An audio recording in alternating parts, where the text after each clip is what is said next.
Greetings. Greetings. You want to talk about the individual? You I want to want talk to talk, about God? I want to talk about the individual, and I want to talk about this notion of inalienable rights Hmm. and where that where that idea emerges from. Like, what is it? What does it mean? And also, kind of like some of the phenomenology of it, of like, how do we experience individuality if we do? Hmm. Right? Is it a perception that we have? Is it an apprehension that we have? Hmm. Right? Hmm. And it's because I think that there's a sense. I mean, like hearing Jordan Peterson talk about this. I think he talks about it really well, or at least he talks about it clearly. Um, about this notion of that there's something like this spark of the divine in the individual, and that it has something to do with a couple of things. Like, it has something to do with um, the idea that there's something so like of such worthy of such respect about the individual, um, that like we actually have to do, like, I don't even know if we can, like, legally, if we can get rid of our inherent, like, our inalienable rights, right? That there's something that, like, the individual can't even touch about the individual. Yeah. um Hence, inalienable. yes. You can attempt to give away Right. the authority of yourself, Yes. but you are the one who is giving it away. Yes. Yes. Totally. Right? You can it is inalienable. It cannot be taken from you. Yeah. You are the only one who can choose for you. Right. You can Totally. choose to give that away, but it's Right. still your choice. And so Right. it's yeah. And like in this like with what I'm interested in, like with circling, is making it's and the reason why I'm interested in this is because it's making more sense to me about why. Well, I've always wondered what the hell is going on when people have this experience of being with somebody, and they have the experience of being seen or seen in Hmm. this way that is almost like a religious experience. Hmm. Like, it's almost like where people have an experience of where something, like a human being, is revealed in such a way that there's something about them that is so unique that it kind of glows, and people go Hmm. into almost like a trance of some kind, right? And are enriched, and they keep wanting to have that experience and touch in on it. And I've been wondering about, like, it because it feels something like a religious experience. It definitely is something that people kind of act ritualistically about, um, and want a lot of and feel enriched from. Um, and I'm just wondering if that is the experience of something like seeing something like the spark of the divine in somebody.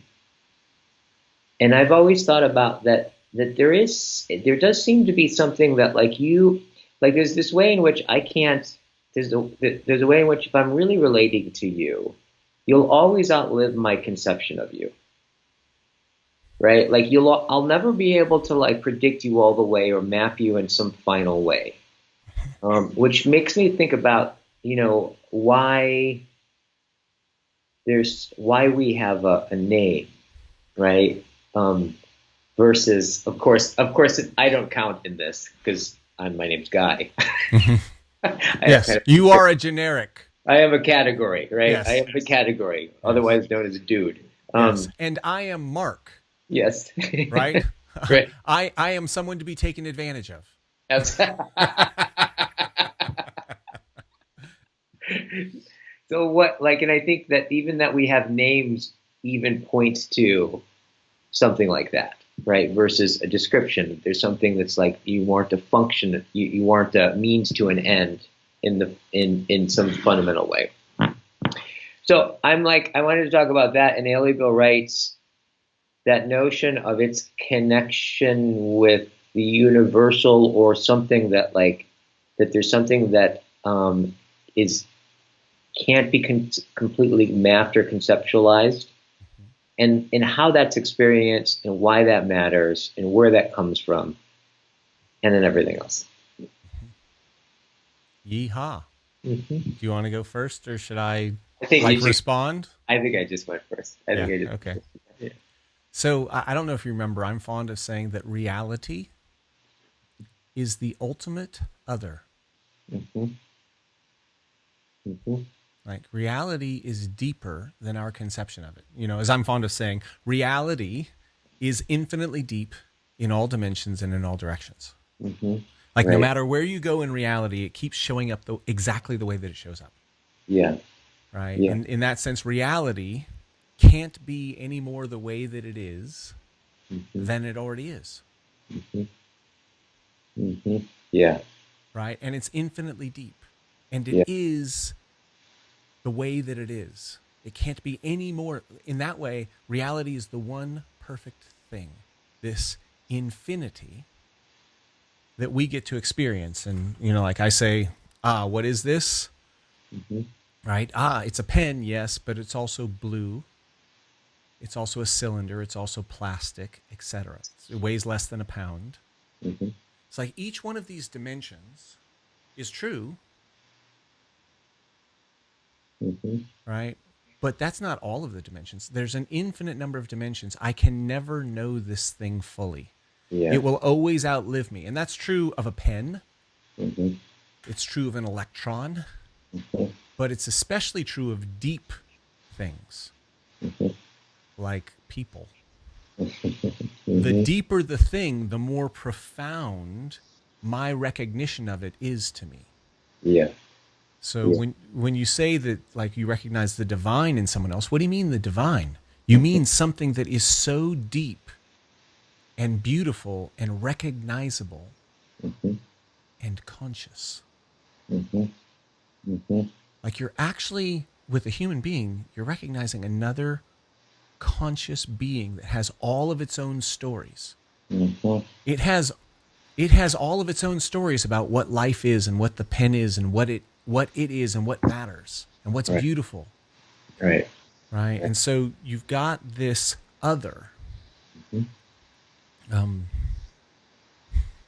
Okay, so I'm going to say two more things to set a context, and then I'm going to give it back to you. Mm-hmm. So you could say first position, which is where you see from your own perspective. Mm-hmm. And this is a baby. They Mm-hmm. only basically see their own perspective. They don't recognize that there are other perspectives. Right? Remember, you take the ball and it's red on one side and blue on the other side. Mm-hmm. And you show them it's red, it's blue, it's red, it's blue. And then you show them the red side and you say, what color are you seeing? And they say red. And you say, now, what color am I seeing? And they say red. Because they don't know how to understand another perspective. They're locked in first position. Right. But then when they grow, they get to the point where they go, oh, I'm seeing red, therefore you're seeing blue. And if you turn the blue side, they'll say, I'm seeing blue and you're seeing red. Because now they can understand perspective. They can now do a second position shift. Mm-hmm. Right. Right. Right? Right. And that ability to see another person from their perspective gives you a whole different relation to yourself. Mm-hmm. Right. Right? The self that you are when there's no other people is completely different than the self that you are when there is another person. Yeah. Right? Totally. This is, Sartre's idea of the gaze. Yeah. That to be seen by another who thinks and judges and who is conscious like you, Yeah. has you see yourself Mm-hmm. anew. Mm-hmm. Yeah. Right? Right. So when we see the divine in another, we see them, and in seeing them, we see ourselves anew. Mm-hmm. Right? Now I'll go a little bit further. Yeah. We can say that there's a third person perspective. Mm-hmm. And the third person perspective is where you observe Mm-hmm. the I and the you. Mm-hmm. Yeah. And you can abstract out well, the you thinks this, and the I thinks this, and this other person thinks this, and the other person thinks this. And you can build a map of all of the identities. Now, that's deeper than just first and second position. Because And it so includes all of them. Yeah. and that's why scientists often feel such enormous love for the beauty of science and the beauty of mathematics and the beauty of these things, which is absolutely profound because you're actually understanding the universe as other. Mm-hmm. Right. Totally. Right. And then you could say that there's a fourth person. Right. Right. You can say that there's a fourth person perspective, which is that you can see lots of third person perspectives. Mm-hmm. Mm-hmm. And understand that human beings, even when they're being objective, Mm-hmm. bring all kinds of stories to it. And you can say this is Heidegger. Yeah. That we're thrown into a perspective.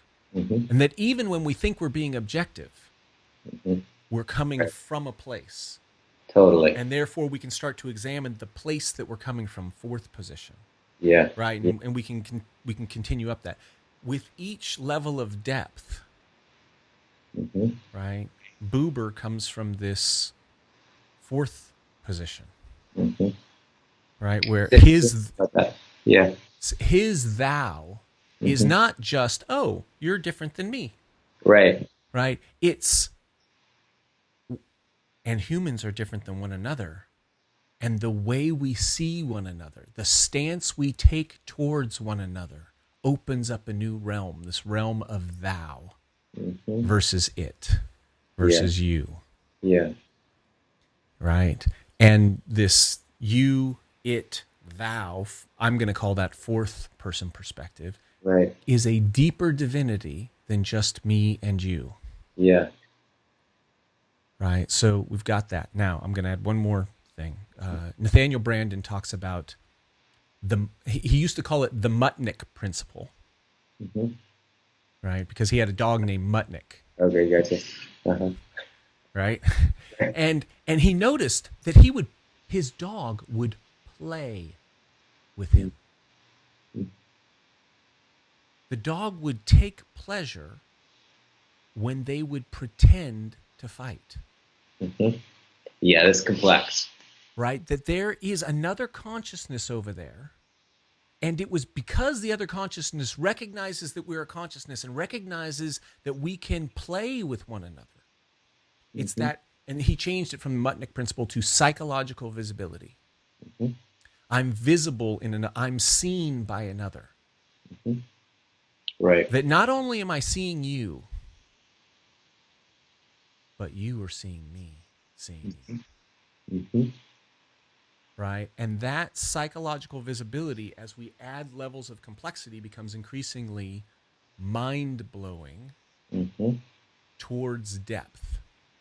And that depth is divine. And yes, we're hungry for that because whatever consciousness is, it likes depth. The fact that depth is possible, the fact that beauty and love are possible is divine. Mm-hmm. Mm-hmm. Right. And all of that is built on my capacity to see these multiple perspectives. Because if I can't imagine you, if I can't imagine what it's like to be you, then I won't feel that connection. I won't feel the intimacy of you and I together. I won't feel the intimacy of us as a relationship and what it is that we're creating together from an objective perspective, from this third person perspective. It's like, wow, right. We're creating something beautiful. Right. There's a we here that goes beyond the I and the you. Right. That then somehow calls the I even more into itself. Then it's more depth. If I can't see that, then it's not going to be as divine. It's not going to be as profound. Right. And it's when you get at least to this fourth perspective of the thou. Mm-hmm. Yeah. Yeah. Right. That I can be with you in a certain way in which we blossom together into this consciousness where we go deeper and deeper, and my consciousness facilitates your consciousness, and your consciousness facilitates my consciousness. And as long as we think I know what you're thinking, you know what I'm thinking, and you know that I know that you know that I know that you what you're thinking. Like as long as that's going there, it's like we just keep expanding. Mm-hmm. And when that That breaks, is it's painful. that's ecstasy. That's Yes. static. Yes. Okay, got it. Okay. Now I'll be quiet. Well, a couple of things. Like one of the things I've been thinking about is, and tell me if this is accurate. So I've thought about a lot about this experience of kind of first person present, right? Then second person, I jump over into you, and then third person, which I could call maybe we or it, Mm-hmm. right? And then ad infinitum. Is I have a hard time whenever I imagine, say, like seeing it from out of your eyes. When I imagine it as if it's my eyes that I'm looking out of, right? Mm-hmm. Um, and the same thing when I do it like with perceptual position, and when I do it to mine, like I have a hard time like finding a way to have a perspective that doesn't bring in the inheritance of something similar to the first level of perception. Is that accurate, or is there a way that I can actually perceive that isn't from like a lived experience? Like when I go, for example, if I take the perspective of like the Uber it, and I look Mm-hmm. down, I'm still kind of first person position as the Uber it, or first Mm-hmm. person position as you, first person position as me. That carryover, one, is that, am I thinking about that correctly? Am I imagining? Because I'm Well, having a hard time oh, imagining, okay, okay, like, okay. yeah, Yeah. So let me bring in a couple more pieces just to distinguish two ways of thinking about that. okay, Not the cool. only two ways of thinking about it, but two ways of thinking about it. Well, Because I I only think I want think the two ways. yeah, I think fundamentally, yes, you are 100% correct. You can never escape that, Yeah. right? There's the idea of enlightenment, this idea of non-duality, that somehow at Yeah. some point you actually escape that there Uh-huh. is just consciousness that is not from a perspective, Right. right? Now, I'll say that in Ken Wilber's work, right, they came up with the idea of unique self, which is that let's say you go to a fully non-dual experience, Mm-hmm. right? And the mind is either silent Mm-hmm. or the mind is happening, but it's just another bit of experience like everything else. Mm-hmm. And Yeah. you could say you're identified with the space in which it's happening, or Right. there is no I that is identified. Right. And therefore you are the space in which it's happening, but you're not this, you're not that, you're not anything, but you're everything, but there's no you that's something, there's just everything. Yeah. Okay, so even if you're in that experience, you're Mm-hmm. experiencing it through a human body, Right. which is a time, space, Yeah. physical matter kind of thing. And this is, you could say, Charthang Tulku, right? Okay, you're seeing it in time, you're seeing it at a certain scale, Yeah. you're seeing certain parts of the spectrum, visual, auditory, kinesthetic, right? So it's still a limited Mm. perspective, and you can never escape that. Mm. Mm. You can never escape that. Okay, so that's one thing. Yes, you can never escape that. Mm-hmm. Okay, Right. and I think when you first started talking, what it brought up for me Mm-hmm. is that there are levels of self. Mm-hmm. Like, Yeah. who do you understand yourself to be? Are you just me, or are you me in relation to you? Right. Or am I me in relationship to you, understood from a systemic perspective? Mm-hmm. Or is there some greater we that we create, that we're exploring each other, and you are a thou? Mm-hmm. And the more I understand you, Mm-hmm. the more what I think I am transforms. Right. Right. Like, I think I'm this until I really go on your ride. And the more I go on your ride, the more my I transforms in that moment. because I use your consciousness to bridge me into a new reality, a new perspective. And that transcendence, Yes. while it's still locked in, it's from my perspective, and I still put my stories on it. I Yeah. have, Wilbur again talks about peak experiences, PEEK versus PEAK, right? Where you have a peak experience, where it's like you peek into an experience. You have an altered state of consciousness where you discover something new. And when you're actually having the experience, it transcends who you thought you were. And therefore all of the structures through which you've been understanding the world. And that moment of transcendence is actually the creation of a new level of self. And that goes beyond yourself, but you still bring yourself to it. And he says that when you come down from a peak experience, you have to talk about it and articulate it through whatever structures you have. Totally. So as you're having the experience, as soon as you start to name it, that naming process brings back in that level of self that you can't escape.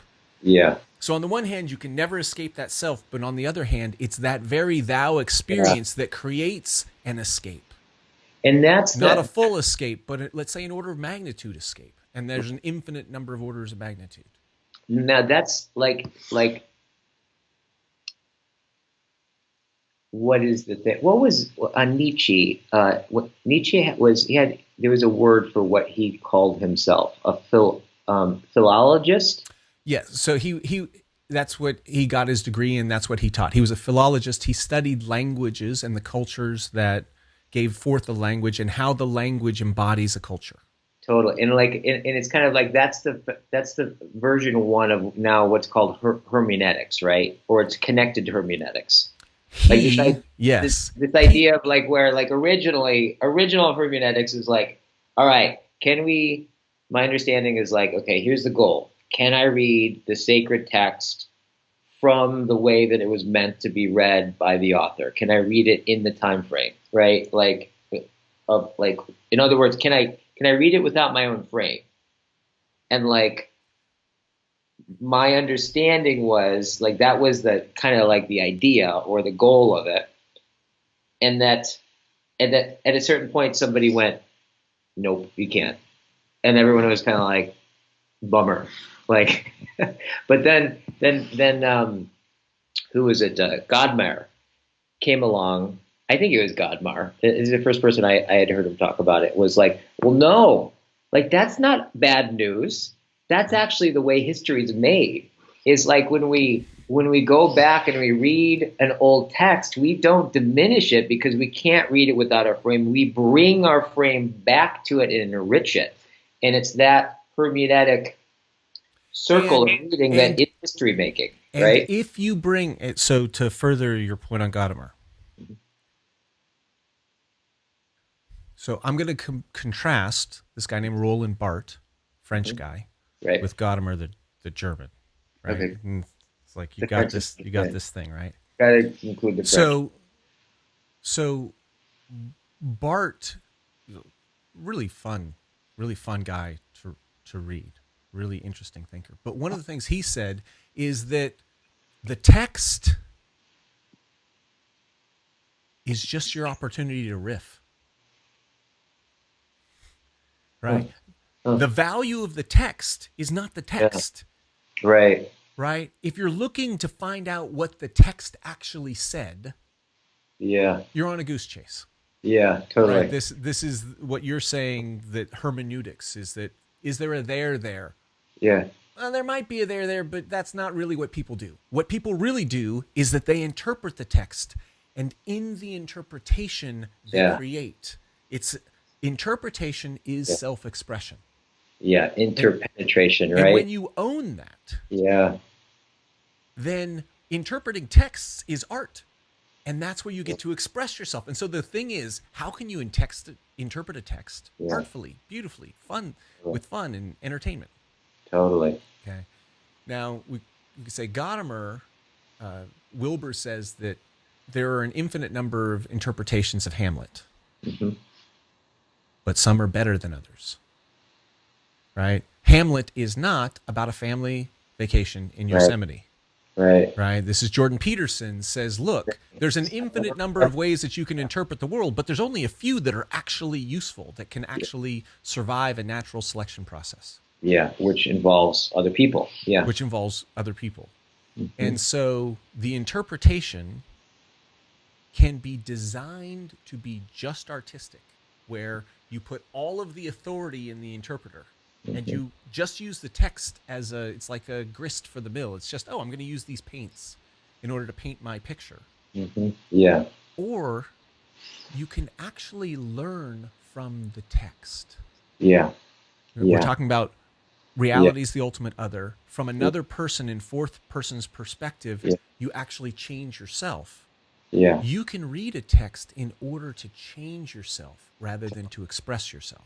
And this is where I want to talk a little bit about, and see if there's a connection here about the difference between when I read a text and when I read you. What is that difference? Is there a difference? What is my involvement in listening to you and understanding you and in understanding a text? So it kind of gets this That's the fucking question. Okay, good. That is the question, because we've got this postmodern world. It's like Jordan Peterson is dancing this dance of trying to create a postmodern world. So you've got postmodernism, but what do you create? I don't know if you've studied anything on meta-modernism. No, not explicitly. Okay, so there's this movement called meta-modernism. Mm-hmm. Right? It's in art and music and pop culture and things, but it's also in philosophy. There's some interesting thinkers in this space. Mm-hmm. And they're trying to do what Integral has done. So I'm just going to I'm going to, again, use this as a context. So you've got pre-rational, right? This first person perspective or the second person perspective where it's like, okay, I want power, red in the spiral dynamics, right? First person. Or second person, there's a goodness. I'm going to go into a mythological thing where you and I are related, and this is blue or amber in the integral spiral, right? And then there's third person where we can actually get objective about this, and that's orange or the rational level. Right. And then we can go fourth person perspective where we recognize that all the third person perspectives are still caught. They think they're objective, but they're really not. And this is green or postmodern. And then there's yellow or teal, right? Yellow in spiral dynamics, teal in integral, which is the integral level where you recognize all of those perspectives and you find what's right about all of them and what's wrong about all of them, and you integrate them together. Right. So that's what integral is, you could say, designed to do. Well, there's another movement, another take on it called meta-modernism. And that's this question. Okay, so because the text can be interpreted however you want, and it's just an expression of self. You could say in green, any interpretation is just power. It's just self-expression. And so how do you tell one is better than the other? Right. You can't. It's all embedded in power systems, and this is Jordan Peterson's critique. Right? All there is power. Right. Whereas you could say Gadamer is going, no. There are better interpretations. Right. Let's move to this meta-modern perspective where we absolutely embrace the postmodern insights. Yeah. Like we love them. Right. Derrida and Foucault and Barthes and Baudrillard, right? These thinkers who absolutely just tear apart this idea of a fixed third perspective. Right. Let's embrace all of that, and then let's recognize that there's still a deeper truth. Yeah. We're not going back down to orange. We're not going back down to this scientific perspective, but it is kind of scientific, but it's also post-scientific. So, with that frame, when I'm looking at you, the postmodernists say, all I ever experience is a text. That's all I ever experience is a text. Right. But you're saying, no, there's something beyond that. There's something different about reading a text and interacting with a live human being. I'm wondering if there is. Well, Like, so yeah. I'm going to say yes, there is, Hmm. and I'll put in that book too. and here's the distinction that I'll make. Hmm. If you close your eyes and turn off the volume, and all you have is your memory of me, Hmm. then I'm just like a text. Yeah, there you go. The thing is that I can surprise you. That's it. And there's the individual. Yes, and to the degree that we're actually in communication, to the degree that we're synced, that our ideas and our frames are in sync with one another, I can surprise you in ways that make sense, Hmm. that aren't tangential. It's not like, where the fuck did that come from? What? I don't even understand what you're saying. You're not making sense. No, it's, oh my gosh, Hmm. you're surprising me in a way that I can actually understand it. And Right. that transforms me. And that can only happen like with another human being who can think the thoughts that you're thinking, Yeah. who can And go on the ride of experience that you're right. going on. Right. And And that I think that is different than a text. And I that's do the think magic of intimacy. That's why we circle. That's why we that. care about soul to soul Yeah. connection from my perspective. I mean, that's the gold, because that's transcendent, where you and I become deeper together. Right. And now myself exists in a new way because you see me and I see you seeing me, and I see you and you see me seeing, right? That Totally. creates a new world together.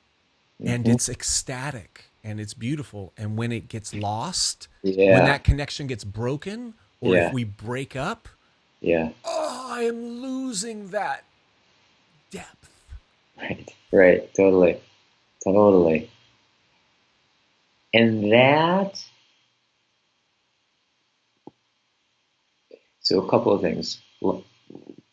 I know that this has been my experience with why I've always said that listening, like really listening to another, can be the most has been the most transformative thing in my life. It's also been like reading.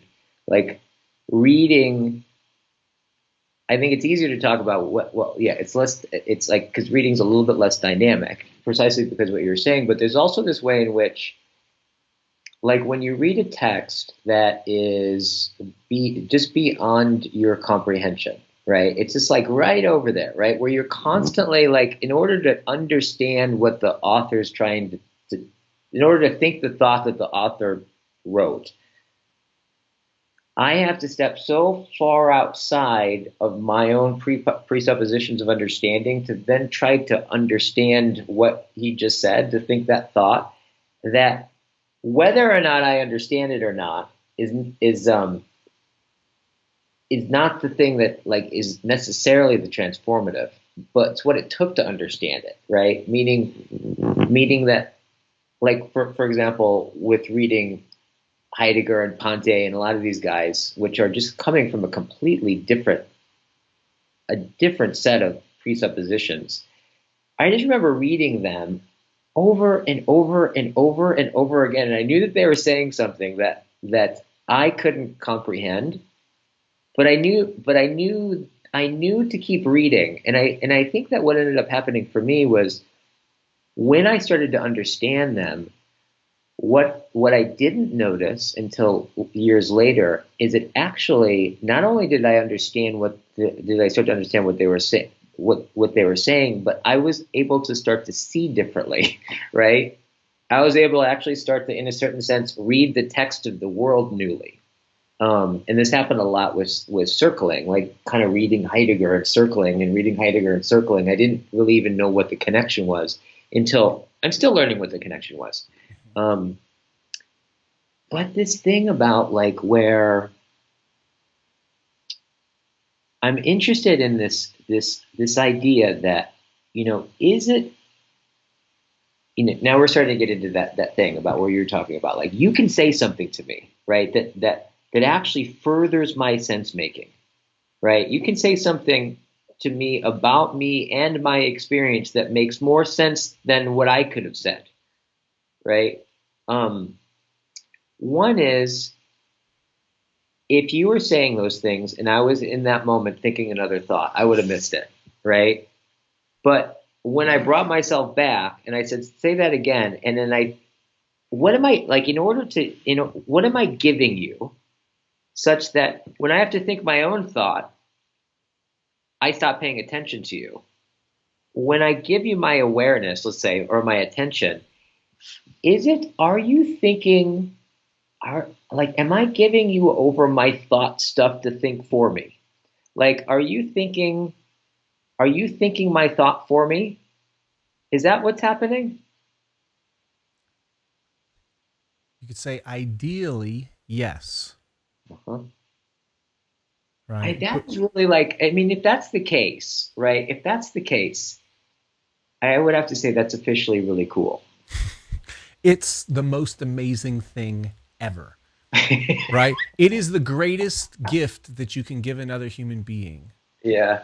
To actually go on their ride, to Yeah. let them think for you, to let them experience for you.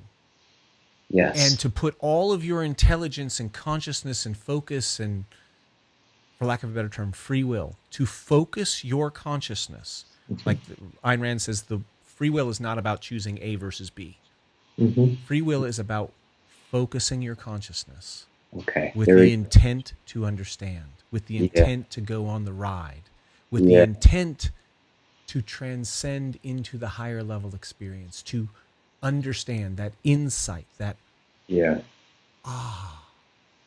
right. And our own mind can do that, but when we give that kind of attention to another human being, right? I say that love is the ultimate trade. That's love. Like that's a moment of love when you actually respect someone and honor them so fully that you go on their ride to really understand their ride. Not to understand it well enough so that you can then use it as a tool to accomplish what you want. Yeah, right? to It's not actually put it's not yourself it's not it's not up for the bidding, so such that I may be actually someone different by the end of your sentence. yeah. And that's why, love is the ultimate transformative force in that Yeah. sense. If you understand love as focusing on the other, Yeah. with reality being the ultimate other, Yeah. and the experience of self and mind being the ultimate source of reality. Not that reality is not out there, but like your experience of it is Right. your fundamental experience. Right. So the other, as part of reality, as part of the self-experiencing, because, we say, what is consciousness? Consciousness is God. Consciousness is divine. What is consciousness? Consciousness is the I that's experiencing the self, that's understanding the self. What is that self? Yeah. That the I is experiencing, that the I is like experiencing this thing called life and self from this particular perspective. Yeah. Are we open to that? Yeah. Right. Meditation for me, I mean, that's what meditation is. It's to focus on your own unfolding, blossoming experience in the same way that you're talking about focusing on another human being. Right. Right. Totally. So you can start to actually, I've had that experience too of like, in a certain sense, I've sometimes wondered about like, how is it that I actually register a thought? Like, do I register it like I do the perception of the picture? Do I see it? Like, do I perceive a thought almost like kind of analogous to what I see in the outside world? Or is it more like, do I perceive a thought like the same way I perceive the immediacy of the sensation in my foot? Great. Now, Okay. perhaps it is an artificial distinction, Right. based in the biology that the wavelengths that we're seeing through our eye is different than the kinesthetic sensations of pressure and movement Yeah. and intensity and pain or not pain, Right. that we get from our foot. Perhaps, or one way of looking at it is that the information we're getting when we see that over there is of the same kind as the information that we're getting from our foot. It's just in a different channel. Totally. And Yeah. and in the same way, perceiving our thoughts. Uh-huh. Right. Right. So when I got into NLP, Uh-huh. they talk about 5 sensory systems: visual, auditory, kinesthetic, olfactory, gustatory. Mm-hmm. And they break down all of our experience into these things. And auditory breaks into like the things that you're hearing outside, and then the internal dialogue of you're talking to yourself. Right. And what they said is that we think that an experience is just in one of those categories. Yeah. It's just in the auditory, or it's just internal dialogue. But when we think a thought and we're understanding it, yes, we're visualizing. Yes, we're hearing. Totally. Yes, we're feeling. And it has a taste and a smell. Like the thoughts, when we're really on the ride of understanding a thought, it's a full human experience that we can isolate out the internal dialogue. Here are the words that I'm thinking, and I can write down those words, and that's why texts are useful. Yeah. Right? But the difference between reading text and hearing someone say the text, very different. When you can hear all of the richness of the voice tone and the speed, and experience itself is always this deep, profound thing, including thinking, I think. Right? This is what I got from This is what I got from NLP. And that's why understanding another person, going on their ride, doesn't mean that you're just understanding their words. Yeah. When you're reading a book and they're talking a thought and it doesn't quite make sense, you don't have the reference for it, you're kind of on the ride, but you're kind of not. Yeah. Right? They're traveling faster than you can follow. Yeah. Right? Now, sometimes when people do that, in my experience, I'm going to add to what you were saying. Sometimes when people do that, I don't think that they're coherent. I really don't think that they know what they're talking about. Yeah. Right? And in which case, I'm less intrigued to actually try to make sense of what they're saying, because I realize that I'm going to have to make sense of it. That there's no real there. They don't really understand what they're saying.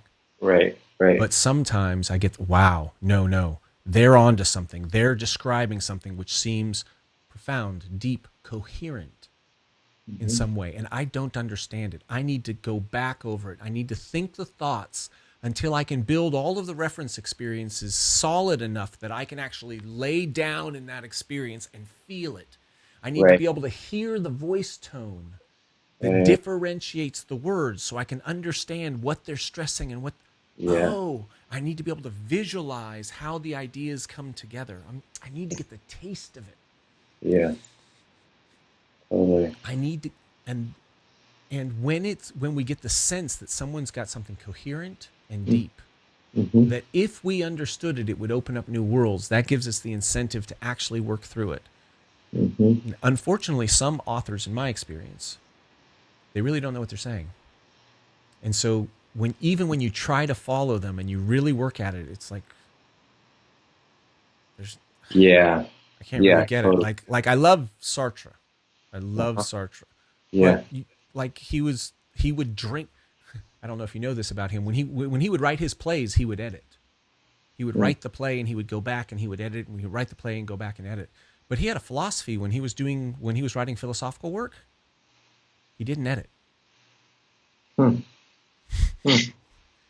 come? Do you know? Because he was on a roll. Yeah. And that role was a unique role. Yeah.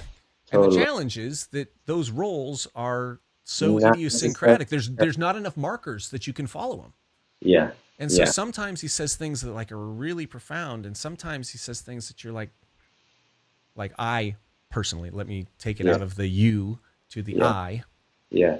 I come across it and I go, I could spend an hour trying to understand this, and at best I'm going to get an approximation because he didn't say it. Yeah. He was just he's just got the sizzle. There's no steak. Yeah. Sizzle, no steak. Yeah. Totally. Right.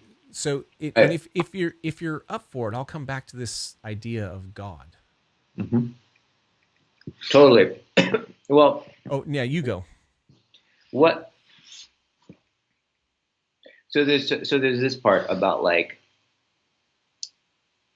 actually, I really like the thing that you talked about, like listening to your, when you meditate, you listen to your experience as like you give yourself to another's ride in which you love, right? As a devotion to them, as a as a testimony to your love for them, but also as like a respect and what you want to get out of it. That's a really great way of putting that about that sense, because I oftentimes when I'm meditating, I would say there's something like, most of the time, I don't, and I think that this is fact. I'm not sure, but I don't think that we actually, I don't see a thing that then I assign a phone to. I see the phone. Like, you know what I'm saying? It's like, Yes. because it's like my perception is already evidence of it's already an evaluation, right? The reason I'm looking anywhere is because there's some ideal or a value or a meaning that's calling it forward. And so things arise in terms of that. But when I meditate, it's interesting. It's all to say that like I don't know the shape letter of the world. Wait a second. Wait for the call or whatever's going on to stop because you're breaking up. Oh, Let me know when you're back. okay, I'm back. Okay, great. Um, I don't notice, in order to read the text on the page, I necessarily need to transcend the shape of the letter, right? Like I don't read it by measuring the shape of the letter. No, I transcend the shape of the letter, and it's only when I don't understand it that then all of a sudden the shape of the letter, I actually have to look at the shape of the letter. That there's something about when you meditate that in a certain way, it's almost like you're trying to suspend reading, right? In a certain sense, for a different kind of reading, where you're actually trying to like not get lost in the content of thinking, but then notice like the quality of thinking, or the quality of sensing, or the quality of these things without having to read them, which I think is a different kind of reading. I still think it's a reading. I don't think it's just an observing. What I've been getting from it is, it's interesting that you put it this way, because as I sit there and I keep witnessing my experience, I keep giving my attention over to it, I keep bringing myself back. There is this quality at a certain moment where it does, I don't know how to put it. A meaning does come through, that something like there's the source from which arising happens at all. Like that arising happens at all is a wonder that can't be exhausted, right? Like that's what I think is really interesting. Like that, right? I have to agree with you. So, Continue. Sorry. it's like, but on one level, but we're talking about the most ordinary thing in the world, the simple fact of our being there, right? Like the only thing that you've ever experienced, I've ever experienced, the only thing that everything references or presupposes, the only thing that's ever gone on is our being there. Like it's the most ordinary thing in the world. And we can explain our being there. In fact, we can explain it down to the T. We could probably even like explain how it is that we perceive it there in terms of neurofirings. And we will be able to like ad infinitum, but that there's a there at all can't be exhausted. Like that's a wonder that can't be exhausted. Like you can't explain that away. There's something untouchable about that I think that is oftentimes is I think why is the gift that keeps giving from meditating, that doesn't get old. That's what when you talked about reading, or when you talked about meditating as in a certain sense it's really beautiful. That's a really great way of thinking about it. Like when I meditate, I'm giving myself over, I'm listening to my experience the way I would listen to somebody I was in love with, very deeply loved. There is a communication that comes through that is something like it says is, it says I am, like it is, like it says am, and that there is.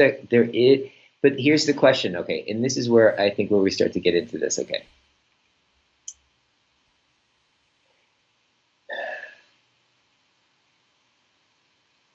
I don't think that that's an experience that can get old. And I think that I'm wondering how this brings in, how this connects into, okay, individuality, existence, and value. Like the locus, is it possible that like the locus of our value is in that it's like, it's not that that I am and then I value, that I am a valuing. There is. Looks like you're getting another call because you're frozen. I'm gonna wait till you. Okay, great. Someone wants to talk to you. I don't think that's me. Oh, Yeah, I don't think that's me. ah, interesting. Let me just double check. Yeah, I don't think that's me. So where did I leave you off?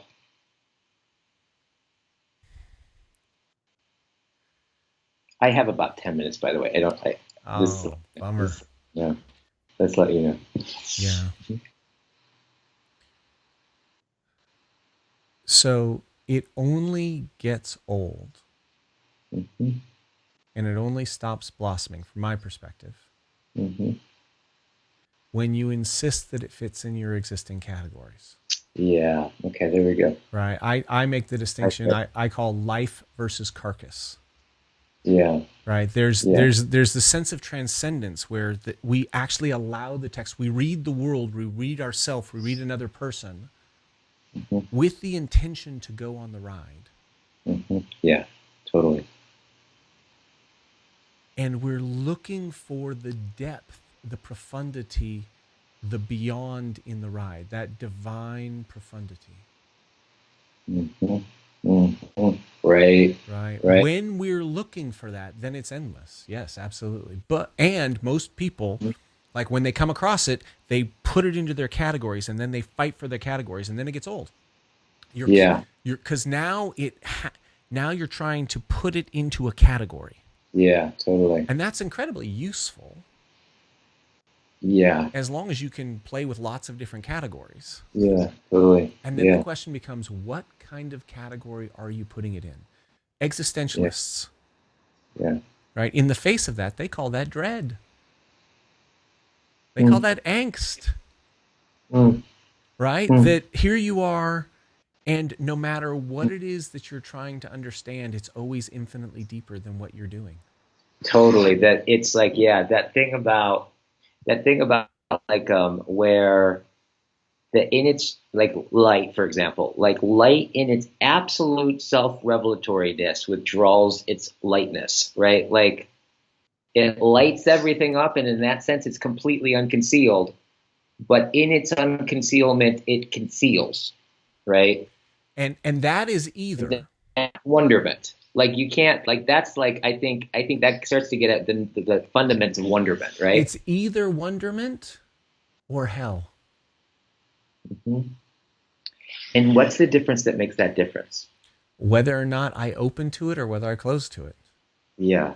Right. And you could say the major challenge of the existentialists and why they experience dread is they look at the insanity of our lives, the tenuous, chaotic nature of human consciousness, and the amount of possibility, what we see as possible in terms of love and joy and happiness and kindness and intimacy and beauty.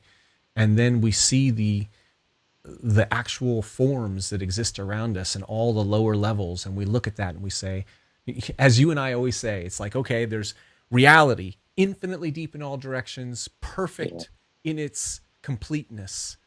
It is Yeah. exactly what it is. It can't be any more the way that it is. And then we've got our vision of how we think it should be. Totally. And when those two are out of sync, we make reality wrong. Totally. Right? We've got this Totally. little tiny story, which is so paper thin compared to the depth of reality. But when reality shows itself, when it exposes our vision as inadequate, Yeah. we make reality wrong because it's violating our vision. And that's what you would call overstanding. That's what I would call overstanding. Right. Yes. And understanding is when you allow reality to expand your perception. And that is Right. wonderment. That and also I'll say one, like, that fundamentally Yeah. you can approach experience open to find its magnificent beauty and profound depth. Right.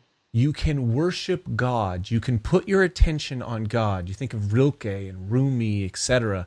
Yeah. It's like they're like, oh my God, how beautiful the effulgence of the unknown moment is. And going on that ride, when I abandon myself to it, is absolutely ecstatic. Yeah. Or I can look at what is, and I can find everything that shouldn't be the way that it is. Yeah. Totally. And that fundamental choice, Yeah. that No. fundamental choice, right? That's where I think the game is. I call that the game of thriving. It's choosing that. It's choosing to find beauty, not to constrain your beauty onto the world, but to allow the world to expand your experience of beauty. And then to enact that so that you build structures that allow you to go deeper, so that you can build structures that allow you to go deeper, and to enjoy that ride. So it's prosperity, you're building, Mm-hmm. it's purpose, it's depth, Mm-hmm. and it's beauty and wonderment and ecstasy. Totally. Right? And that's a choice. That's the fun. Like, what is free will? Free will is the choice to either steer in that direction, Right. or to make existence wrong. Yeah. Because totally. when you make it wrong, you get a self that is self-righteous and good. Mm-hmm. Right? I call this the Streetlamp Life. It's like you are Yeah. trying to make this self good, and you're in the trial. Yeah. If I can only make enough things wrong, then I'll be good enough, right? I'll be lovable. I'll be worthy. Yeah. And if only I can build enough, if I can only build enough, then I'm good enough, right? A lot of this seems. Let's just allow the world to show us new things, and then we jump on that, we expand, and then we go to the next level and expand, and go to the next level and expand, like a game. And oftentimes, I think part of its showing involves suffering, right? Like, it's part of the inevitable thing about this. And this is what I'm beginning a lot about. By the way, Jacob's Ladder? Did you watch? Did I watch that episode a couple times? Yeah. Why, yes, I did. That one's pretty high up there. Like, I have to say, that one was he was hitting it on a level that was intense. But the way that he extrapolated the notion of Jung, I've been thinking about this. Like, one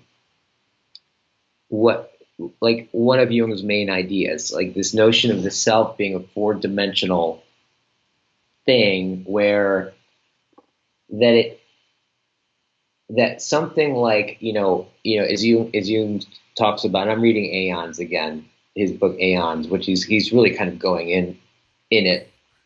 It's really, Jung is. There's a coherence there, which is very attractive, and it's very difficult to follow.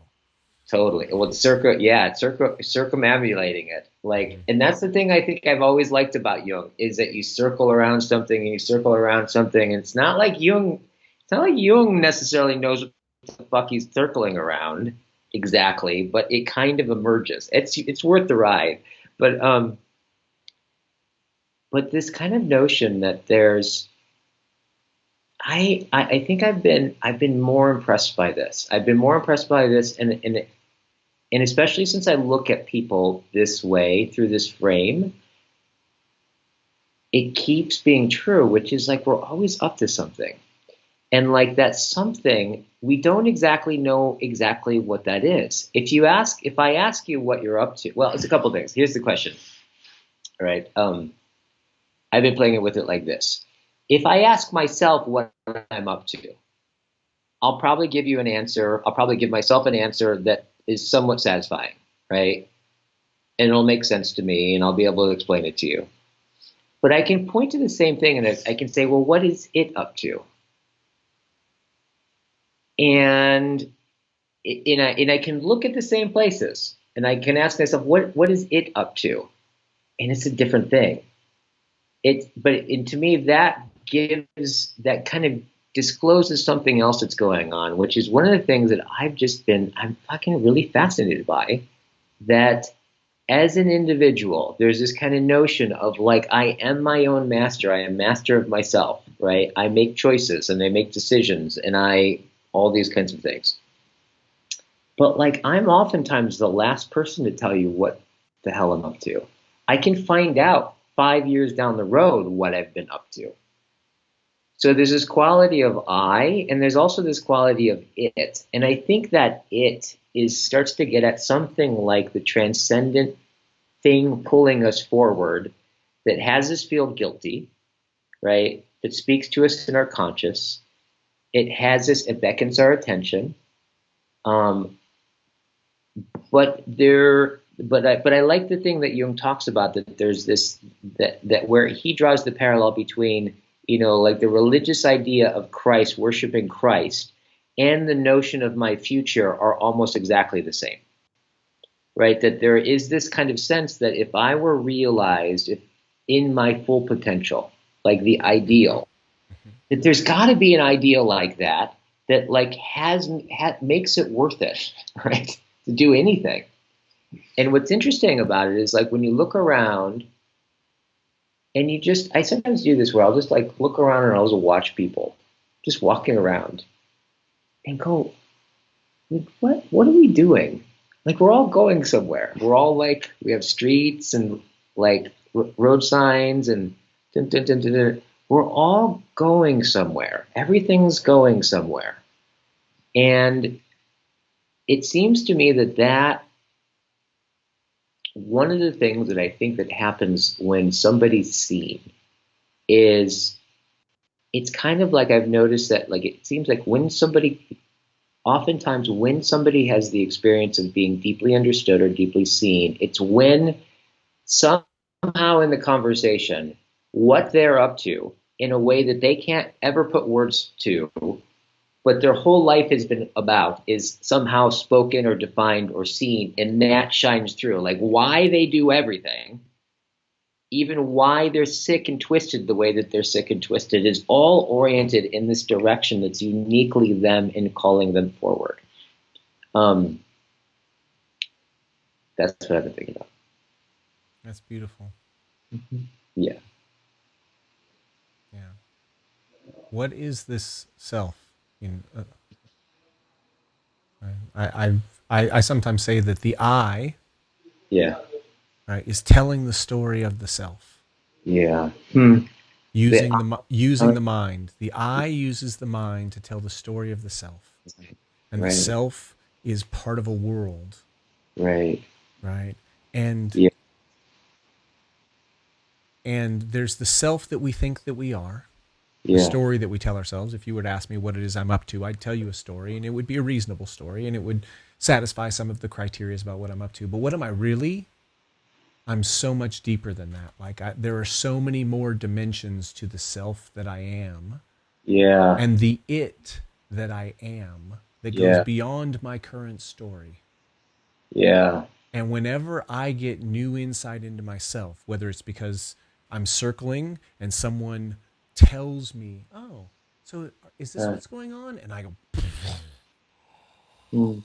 and now I get a deeper or an alternate or a complementary or a further refinement of my story.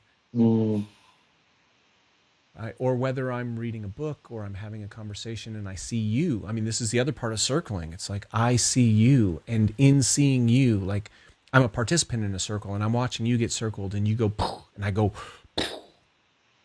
right? I get a new understanding of myself, of the self, the it that goes beyond my story that I am. Right. And that's that transcendence. And I think that's an infinitely blossom, never gets old kind of thing. Is it Yeah. going somewhere? Is there a future self, a Mhm. Christ, worshiping Christ? Is there a something that it's moving towards? Mhm. My personal thoughts on that, right? Mhm. Certainly, but it's not a thing. Yeah. It's not It's stingly. an approximation of all kinds of stories that we have yet to integrate. Yeah. That the closer we get to it, the more it expands. Yeah. That Totally. it's asymptotic, that particular recognition of who we could be is this Totally. it's infinitely deep, and the further we go, the more we integrate, and the more we integrate, And the the more more we we get recognize there's rewarded further to and the go. more dopamine we get, like Yes. the more, especially when it's, this is one of the things that I'm still thinking about is like, when it involves like consciously moving towards suffering, right? But the right kind of suffering, right? When I do the hard thing, it is. My dad talks about this. You know, Mm-hmm. he's a sober drug addict and alcoholic, right? Mm-hmm. Like he says like there's always two kinds of buckets, right? Right? There's okay, fuck it, I'll just do one more line, and then there's okay, fuck it, I'll do the laundry. Okay, Mm-hmm. like that. There's this thing when I consciously do the harder thing and this is a whole other thing, getting into this notion of sacrifice. Like when I consciously sacrifice something for the future, that it does reward me, or can often reward me when I do. You know, like as you talk about, like ever since you used, I've been calling it ever since you told me this, like you know, make lists to do lists and just think about like each time you check it off, you get a little dopamine hit, right? That there is this way in which like that our biology is in some kind of recognition of something transcendent in the future. It's like aware of time in some way, in that like it knows that okay, if you do the hard thing to go forward, we're going to reward you so that you do the hard thing again. Like there's this way in which it there's a I postulate, I don't know, but like it seems like something is Let's say that that's yeah, analogous to a muscle, yeah, right? That you choose to do, and I'll say the more demanding thing, the more demanding of your wholesomeness, your full attention, your love, right? This approaching the thing that's going on as if you're trying to understand it, not like categorize it, but like go on the ride of it in a right, way that you find it beautiful and you find it to be an expression of divinity, right? yeah, The more you do, that is the most demanding thing that you can do. hmm That's the right, hardest thing to do. And when you do that, let's say you look at your room and your clothes are dirty and you know that if you do your laundry, it sets up all of these other things. And so yeah, you can play video games or you can do your laundry. And you choose to do your laundry because that's going to create a more beautiful world. It's the right, more demanding thing. What does it demand? Focus. It demands that you choose how you're right, going to use your mind. That yeah, fundamental experience. When we choose to do that, the thing that we choose to do, we might fail at. We might yeah, try to do the laundry, but we put in a pink sock with our white clothes and we destroy all of our clothes. But even if we fail, the fact that we chose to do that builds the muscle of choosing to do the more demanding, beautiful thing. And right, that choosing to do the more beautiful thing is the real game. totally. Because there's going to be And the muscle even it's becomes beautiful. building that muscle is the game, because there's going to be an infinite number of experiences. And at every moment the question is, how much are we focusing on creating The beauty? most optimal experience of it. Yes, Yeah, and that's the muscle. That's and the that's fundamental game from my that's perspective. developed, right? That's developed, and that's, would you even say that our biology knows in some sense what that is? Yes, this is I differ again. I differentiate shame from guilt. Shame is the question: am I good enough?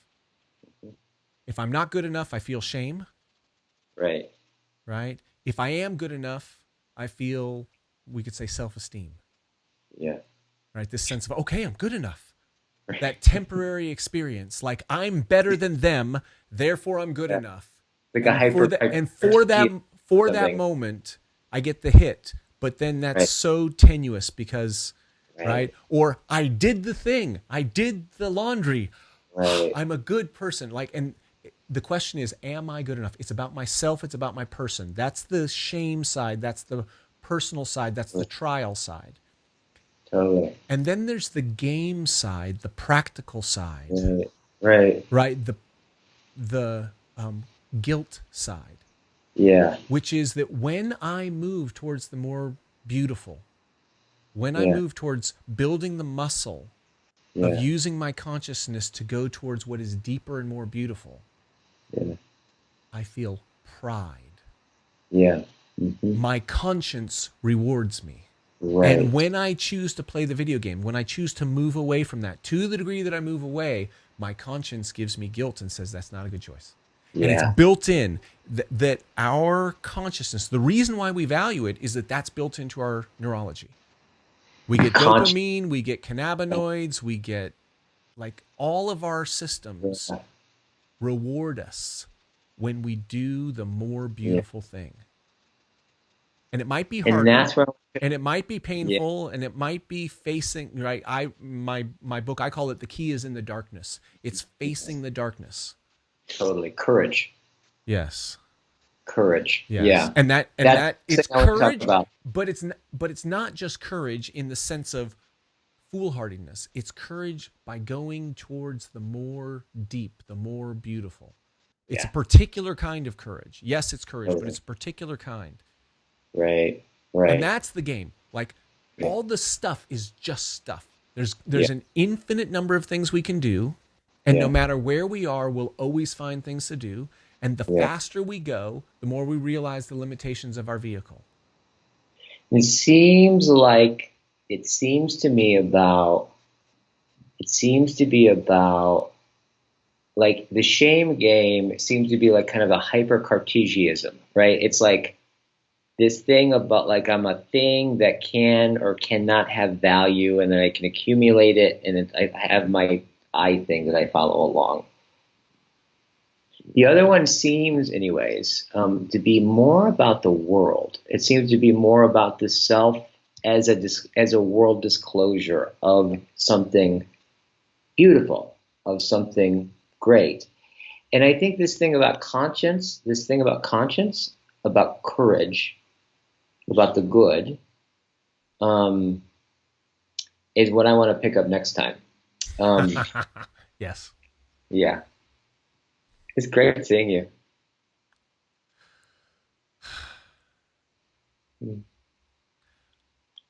I love going on your ride. I love going on your ride. Mm. Oh, Ho. Rock on. all right. Much love. You want to just Give, send this over yeah. Dropbox or something? Yeah. Give my love to Okay, Brienne. I will. Bye. Bye.